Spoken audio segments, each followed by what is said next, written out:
ગુજરાતના સૂત્રાપાડાના પ્રાચી, ખંભા, આલિદ્રા, અમરાપર, ટીમડી અને પ્રાસલી સહિતના ગામોમાં રાત્રિના સમયે કમોસમી વરસાદ પડ્યા। વરસાદ સાથે પવન ફૂંકાવાના કારણે આસપાસના ગ્રામ વિસ્તારોના કેરી પકાવતા ખેડૂતોને ફટકો પડ્યો છે। અમુક ટકા કેસર કેરી આંખા પર ખરી પડ્યા છે।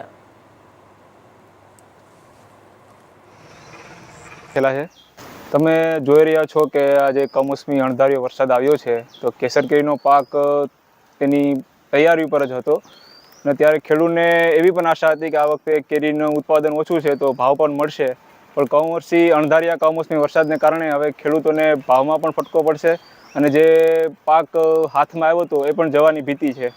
નુકસાની તમે જોઈ રહ્યા છો કે વરસાદ અને વરસાદની સાથે સાથે પવન પણ હતો। એ પવનને લીધે કેરી નીચે ખરી ગઈ છે અને એના લીધે જે કેરીને ખેડૂતોને જે આશા હતી કે એટલો પાક અમે લઈશું આંબા ઉપરથી એ હવે નહીં લઈ શકે અને એના લીધે ભાવમાં પણ ખેડૂતોને ઓછા મળશે।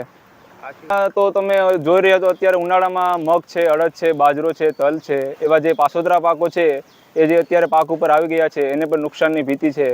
તો ખેડૂત વતી મારી સરકારશ્રીને અને રાઘવજી પટેલને એટલી જ દરખાસ્ત છે કે જે નુકસાન થયું છે એનું સર્વે કરી અને યોગ્ય ખેડૂતને વળતર મળી રહે એટલી અપીલ છે।